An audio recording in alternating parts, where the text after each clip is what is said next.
listening to Sin's Workshop here on YouTube. Hope you're all having a great day. So today we're going to be talking about The Knucklehead of Silicon Valley by G. Craig Vachon, V-A-C-H-O-N. Sorry, allergies are so bad today. My apologies for all my sniffling. Anyway, so this is another adult fiction novel that I've picked up recently. It's an espionage kind of comedic thriller, and I have to say I was not a fan. I do apologize in advance. I just wasn't a fan of it, to be honest with you, and I feel terrible because this was written by a fellow Emerson alumni. Not that that's saying that gives me an obligation to like a novel, but I always feel bad when someone reaches out to me to review their book and then I end up not liking it. It makes me feel bad. But you know, it's not like I hated this novel. I didn't hate it. It just kind of bored me. Definitely not my cup of tea.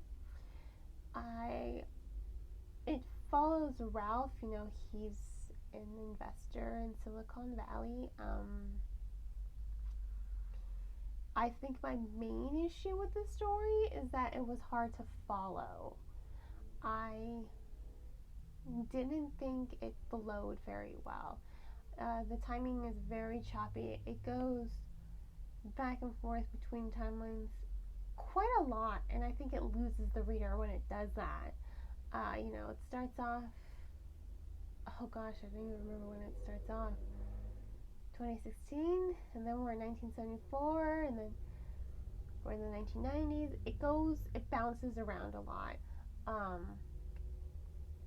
And I didn't quite see the reason for it to bounce around a lot. I'm okay with stories being non-linear. I've read plenty of non-linear stories, but I need them to kind of be cohesive and to bridge back to the beginning. It feels like the beginning was kind of like an afterthought almost. I really, throughout the story, I really didn't see my mic's all the way down here. I didn't see a strong connection. I hope you guys could hear me. I didn't really see a strong connection to the opening chapter. The opening chapter does do a good job of luring the reader in, but I don't think it really goes back to that, and that's kind of my issue with the novel.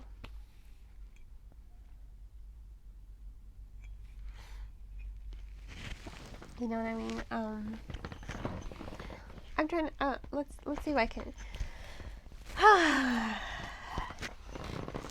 Okay. I found the novel boring, and this is why. It was very choppy, I think. I didn't think the novel did a very good job of connecting Ralph to this kind of spy world that exists around him. You know, is he a spy? Isn't he a spy? We really don't know, and Ralph doesn't really know either. He is telling stories and snippets of like his mom. Maybe his mom was a spy. Everyone seems to allude to his mother a lot, and so he does end up thinking she is a spy. But as for the question with Ralph himself, we don't know if he's a spy, and that's what kind of the comedic part of the story goes into. I did like those parts. I liked the parts where everyone's kind of thinking he's a spy. He's like, I'm not a spy. And they're like, what's the past racism? I'm not a spy. He's like, look, I don't know who you think I am, but I am not who you think I am. I'm just a normal dude here. And you know, that happens quite a lot in the story. And it didn't get old. You know, it felt fresh and unique in every instance that it happened, and that's kind of what I liked about it. One of a few things I liked about it, how these very light comedic moments kept happening throughout the story.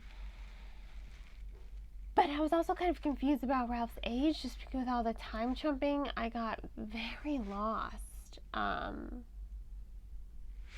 it didn't flow. That's what I'm going to say. It didn't flow properly, in my personal opinion. And that's where I think the author kind of loses the reader. You know, you're kind of going back and forth a lot.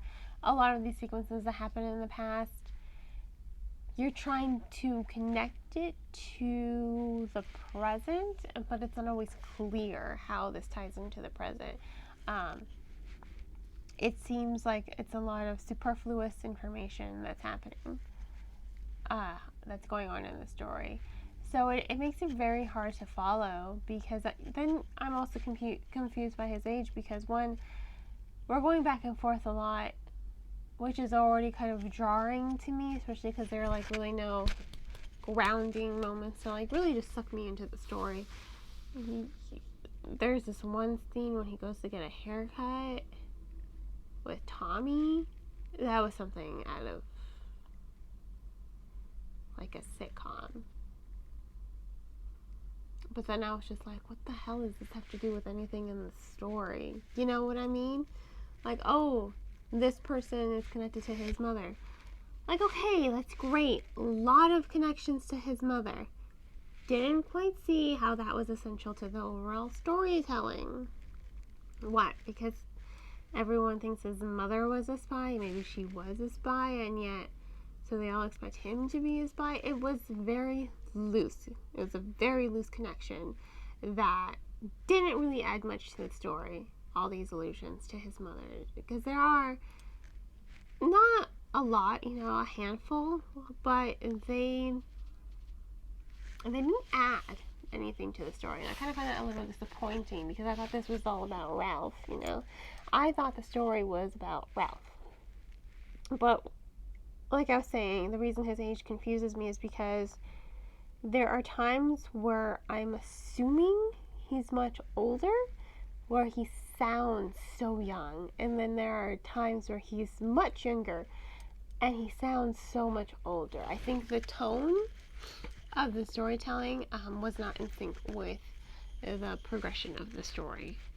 You know, in some points where he's like this old guy, he sounds like he's in his 20s. Like when he's in his 60s, he sounds like he's like 20, 25. You know, he sounds very naive, very young. And then there are times where he's like in his 20s and 30s, and he sounds like he's 70. You know, I just didn't like that tone. I think it could have. I think the novel does need work. I will say this. I think it needs work. I think all this jumping back and forth, I don't think it's necessary. You know, I think I would like the story better if there were some linear moments to it. You know, I think I would have been better if the story was like, you know, 2016, great, jumping back to I'm pretty sure there's a year 1974 in here. And then like you go there, you jump forward again, and then if you want to jump back to that second timeline, that's great. But no, it was so confusing. It really dragged out the story. It really ruined the pacing, and it was very confusing and hard to follow. And you know, I do this thing where I always do when I'm done reading a book. I always tend to look up, you know, after I write my review and get my feelings down, I like to look up other reviews to see, you know, am I the only person that felt this way, or did I miss something? And I was not the only person who felt this way, you know, who was kind of confused and thought it was hard to follow. So there were other people who loved it, you know. there were people who loved it, and I can see, reading the reviews, I can see why they loved it. I just wasn't one of them, because I found the story really hard to follow. I think it needed to be clearer. I think the momentum and the pacing needed to be steadier. I don't think it was beneficial to the story to go back and forth, jumping all over the place, bringing in these sequences like that haircut with Tommy. I was just like, what in the hell am I reading right now? When I got to that part, I'm like, this is something out of... It actually reminded me of anime, you know, because he was just like, doo-doo, doo-doo. That's how it was described, you know. This dude doing his haircut is like, are you kidding me? You're just a hairstylist, like, relax. So I think it just needed a little bit more work. I think the fluidity needed a little bit more, and I think the overall storytelling just needed to be a little more clear and smoother. You know, I really don't think it needed to be moving around so much. And that's just how I felt at it, because at the end of the day, I wasn't impressed. Maybe it's just because this isn't really the genre that I read. This is another reason why I'm always really hesitant when authors reach out to me and say, hey, will you review my book? You know, I hate saying no. So I always say yes, you know. Unless I have like too many books to read, and then I'll say, unfortunately, I can't take your book on right now because I've got like a pile this high of books that I already have to read, which I do, by the way. But I really did want to do this favor for this fellow alumni, because, you know, they are a fellow alumni, and being an Emersonian, you know, I understand that struggle of kind of getting your work out there. So, but this is the reason why I'm always hesitant with this, because if it's something that I don't typically read, I can't guarantee I'm going to enjoy it, you know, unless the writing is absolutely stellar. There are some books, The First Time She Drowned, definitely outside of my comfort zone, but that book blew me away. Even now, thinking of that novel makes me really emotional, because it's... But, you know, so I always like to give books a chance. And, you know, after that, you know, opening chapter, I was just like, oh, this sounds like it's going to be a lot of fun. But it takes a long time to go back to this whole kind of spy atmosphere. I don't think ultimately that it was structured well, and I think that's part of why I didn't like it, or part of why I didn't enjoy it as much as I would have hoped. But it does have a lot of comedic moments. And yeah, it does have a lot of comedic moments. Another thing I didn't like was there's so much exposition about how things work in Silicon Valley. You know, like, in the back of my head, I was just like, I don't care. I don't need to know how, I didn't want to know how portfolio investments and all that kind of stuff worked.